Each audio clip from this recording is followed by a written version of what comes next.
Halo, selamat siang, Mr. Dilip. How are you? Selamat siang, Pak. I'm very well, thank you. It's good to see you today after the meeting at 11 October last time, yeah. Yeah. So it was a successful event, I think, yeah. Yes, we we had obtained the quorum, Okay. and the resolution was almost unanimously passed. Yeah. Only 3% for the attendees not agree about the NPR, yeah.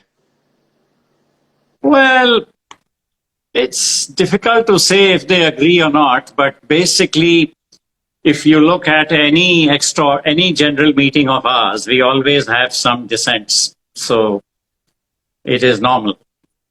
Yeah. Pak, regarding for your corporate action last time, and I think this 18 October, yeah, the non-preemptive right will be, I think this 18 October, yeah, the preemptive right will be active.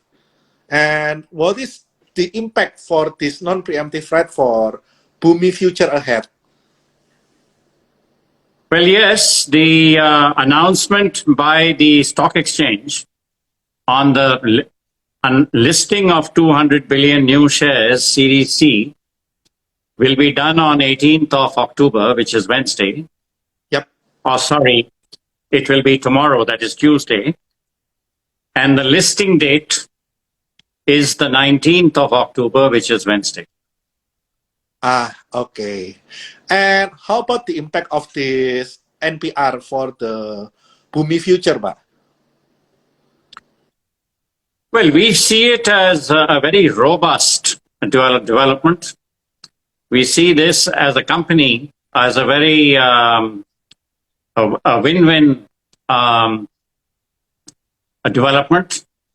We see our debt as coming as good as net debt zero. We see an interest saving of $150 to $200 million a year, starting from October and this year. And in the absence of any debt, with the elimination of debt, we can actually focus on our new business areas, which are largely in the non-coal diversification space, as well as the coal downstream projects, which we have already announced. So yes, overall, it will be positive. And at the same time, simultaneously, we will strengthen our coal business. We will make it more efficient so that we can try and produce more coal.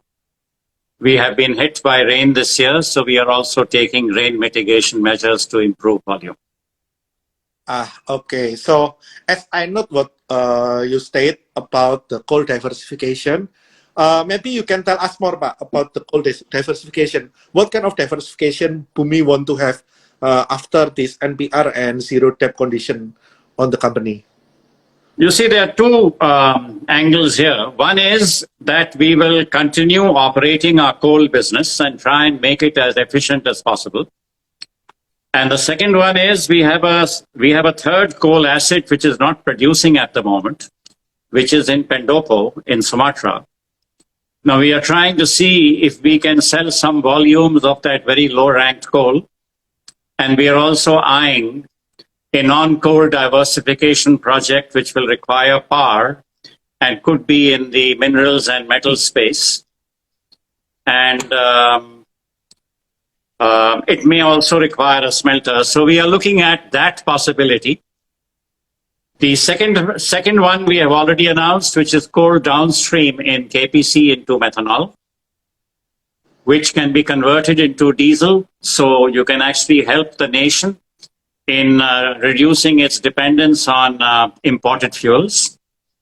And separately, we are looking at whether we can also include Arutmin in the package or do another project in Arutmin itself on similar lines. Okay. Now, in parallel, we are also looking at other non-coal diversification projects, such as hybrids, such as solar rooftops. We are also trying to exploring joint ventures with overseas parties on solar panels. And we are also putting solar panels on the land areas that we have reclaimed after mining. And we are also looking at the feasibility of blue energy projects where coal can be the starter. And we can get into areas such as what you call the blue areas, such as hydrogen and a few others in the same league. And those are the 6 or 7 broad areas that we are looking at. And we will make announcements as and when they become certain. Okay. So I see about the coal diversification. Is it very diverse from solar panel into the downstream coal like methanol and diesel producing at KPC? And how about the numbers, Pak? How big is the number will be impacted from this coal diversification? What kind of number are you talking about? Maybe after you go with the coal diversification, let's say in 5 to 10 years, how big the number will be from this diversification? Is it gonna be? Currently, Bernard, our revenue is largely from coal. Okay, so this year, I think we will have a revenue from coal of about $9 billion, maybe more, depends on the rain. Okay. Now, if we are looking about 5 or 10 years down the road, I think our objective really would be to try and reduce the percentage of coal directly and make it more 50% non-coal and 50% coal. Oh, I see. So you have a future plan about change the income from the coal into the non-coal up to 50%, yeah? Up to 50%. Well, up to 50%, but it really depends upon the amount of coal reserves we have left. Okay. So it could even be more by way of diversification revenue. But a fair amount also depends on the attractiveness of these non-coal diversification projects. That's what we are focused on right now. So we have 2 or 3 experts who are already involved in examining the feasibility. We've also appointed Boston Consultancy Group, to help us identify the right kind of projects. I see. So, Pak, as I'm aware, the financial distress in Bumi is also come from the coal price pressure within this late 10 to 15 years. So, after this non-preemptive right and Bumi have a zero debt, what will Bumi do to avoid such a financial distress again in the future? As we know, there is no question of banks and institutions lending money for coal. Okay. Now, after the current corporate action, Bumi will be net cash rich. Okay. So it actually doesn't really need to leverage in the short term or the medium term. Our equity in the coal downstream project currently is the supply of coal. We will examine nearer the time that these projects are being commissioned, whether we can take a larger investment position or not. So much of it would be largely internally generated funds. Okay. Or if there are projects, we will take in strategic partnering with very sound partners, and that could get project funded. So our requirement for loans and for leveraging will be quite low. Okay. So you will be less step in the future, You will be create less step in the future, and more conservative. Our objective will be to be very prudent about leveraging. Okay. Because this is a good thing that you have already reset the Bumi condition into zero condition, no debt. Well, that is true, Bernard, because if you look at our debt equity ratio now, and if you look at the debt equity ratio after the corporate action, after the corporate action, we will be as good as net cash positive. The numerator will be 0 with 0 debt. Yes. And the denominator really depends on the market cap, and it can go up to 50 trillion, even more on sentiment. Okay. So you can say debt for equity would be net 0 or net negative. Okay. So this one also come in my mind, but maybe we have discussed this on the chat. How about the consolidated of the KPC inside the Bumi? Is there any I chance? think, Bernard, actually, we would like to do that if we can. Okay. But the Indonesian Accounting Institution standards, the PSAK 66, does not allow us to do that for KPC. Okay. Because that is a PSAK 66 on joint venture accounting. Now, in KPC, as you know, Bumi owns 51%. In Yes. June 2007, Tata Power took 30%.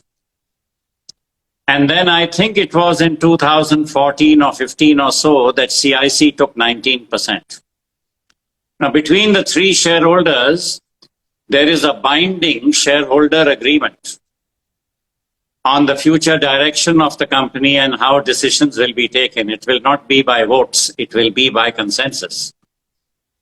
Okay. So that clearly puts it under the purview of PSAK 66, so we cannot consolidate KPC like we do for Arutmin. Okay. But we can equity account it to the extent of 51%. So all our accounts officially that are audited basically show the Arutmin revenue, but not the KPC revenue. Only the contribution of profit from KPC to the extent of our 51% is there in our accounts. That is equity accounted. Okay. And This has been so since 2015 or 16, I think. okay. So it's nothing new. But Okay. yes, I mean, if any shareholder of KPC is willing to settle, maybe, we can always consider that. But KPC is a very profitable asset. So Yeah. I doubt very much whether there is that much keenness at this point of time to do that. So I think in the meantime, there's no urgency to take the Tata Power or CIC share. We think that both of them are very high quality, very credible investors with very high standards of governance. And they are also, they have very high reputation, and they are also, they have the ability to enable us fund should we require it. Okay. So we don't think that we want to lose synergistic partners, just like in the current corporate action. We are also taking a partner, who's very credible. Yeah. Who adds a lot of value. And together we can move forward, in the right strategic direction to realize the Bumi vision. Now, there is no change to the Bumi vision. The Bumi vision remains the same. Only the partnership gets much more strengthened. And financially, we become very stable with a very balanced capital structure. Okay, because I'm aware that Bumi ownership on the KPC is divided from Bumi and C-Trade.